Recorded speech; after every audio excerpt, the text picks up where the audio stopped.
Au week-end, nous recevons ce soir le commissaire à la sécurité alimentaire. Bonsoir, monsieur le commissaire.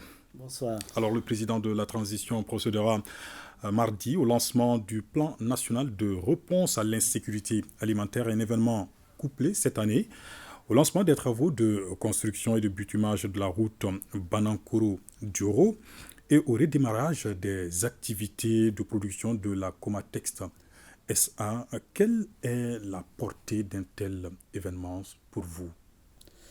Merci beaucoup. La visite présidentielle à Ségou apporte beaucoup d'espoir aux populations de Ségou avec le lancement du plan national de réponse à l'insécurité alimentaire toute l'année 2023, et la reprise des activités de la Comatex et le lancement des travaux de la route Banankoro-Dioro.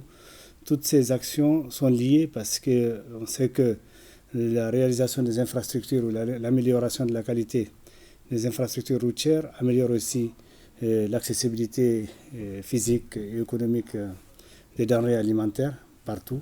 Cela est rendu possible. Et aussi, on sait que la reprise de la Comatex aussi va considérablement améliorer les conditions de vie des centaines d'employés qui sont au chômage technique depuis quelques années déjà. Alors, le président de la transition qui va donc lancer, nous l'avons dit le mardi, le plan national de réponse à l'insécurité alimentaire, que prévoit-il et quelles sont ces articulations entre les différentes parties? Je veux parler de ce plan national. Alors, le plan national de réponse à l'insécurité alimentaire au toute l'année 2023 s'articule autour de deux axes principaux. Premièrement, il s'agit d'apporter de l'aide d'urgence, une assistance alimentaire directe à des populations qui sont identifiées en crise alimentaire pendant la période de soudure, qui va de juin à septembre dans notre pays. Et dans un deuxième temps, aussi apporter un accompagnement à certains de nos citoyens pour améliorer leurs conditions de vie, leur capital productif, renforcer leur capacité de résilience à l'insécurité alimentaire. Alors, et quelle est la relation avec les partenaires qui viennent accompagner cette initiative? Alors, l'État et le programme alimentaire mondial essentiellement se positionnent sur le segment de l'urgence. Donc, l'assistance apporte l'urgence. L'État va distribuer directement sur l'ensemble du territoire plus de 30 000 tonnes de céréales pendant les mois de juin, juillet et août. Et le PAM va accompagner avec les transferts monétaires et des coupons électroniques, essentiellement des coupons alimentaires.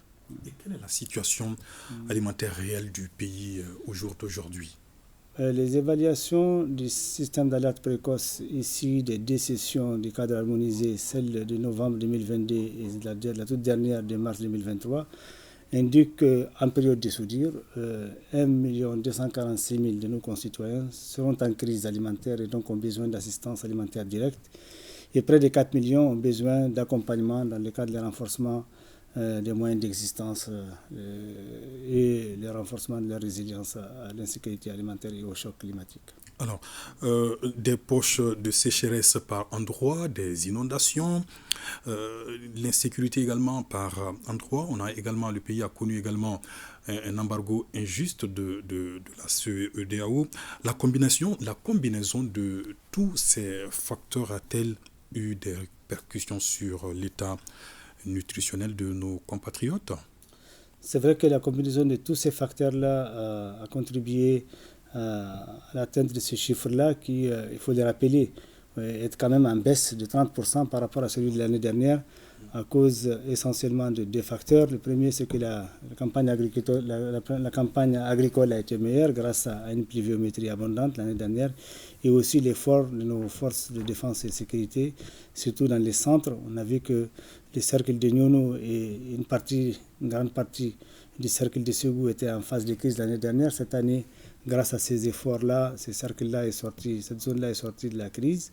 Et la crise se concentre au niveau de la zone des trois frontières, notamment le cercle de la région de Bandiagara, Douanza, Gao et Menaka. Alors nous apprenons également que le président de la transition a décidé cette année, et pour la première fois, de reconstituer le stock national de sécurité alimentaire à son niveau optimal, de même que le stock d'intervention de l'État. Est-ce un nouveau cap et qu'est-ce que cela veut dire concrètement? Nous disposons désormais d'un stock de sécurité comme les pays développés?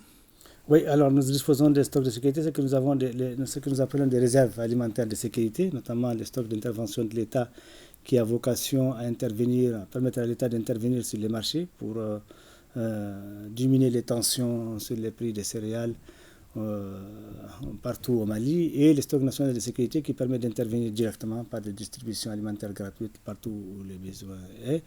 Et c'est vrai que depuis 10 ans, ces stocks-là n'ont pas été reconstitués aux normes. Et cette année, c'est l'instruction du président de la transition, chef de l'État, un effort particulier de l'État a permis que ces stocks-là soient reconstitués. Et ça sera perpétué chaque année. Merci d'avoir répondu à nos questions. Je sais que nous vous êtes attendus à Ségou. Avez-vous un message particulier pour ces populations qui vous attendent là-bas? Alors, le message particulier que j'ai, c'est que je demandais aux populations de Ségou de se mobiliser massivement pour accueillir cette visite présidentielle qui, je viens de le dire, apporte beaucoup d'espoir pour la région de Ségou. Quand on connaît le rôle que joue la Comatex à Ségou et la route aussi qui est très attendue, Manankoro-Djoro, et le lancement du PNR, Plan national de réponse, qui est quand même colossal cette année et qui couvre un large éventail d'activités, pas seulement de distribution alimentaire. Monsieur le commissaire à la sécurité alimentaire, encore une fois, merci. Merci. Dans l'actualité également, justice sociale.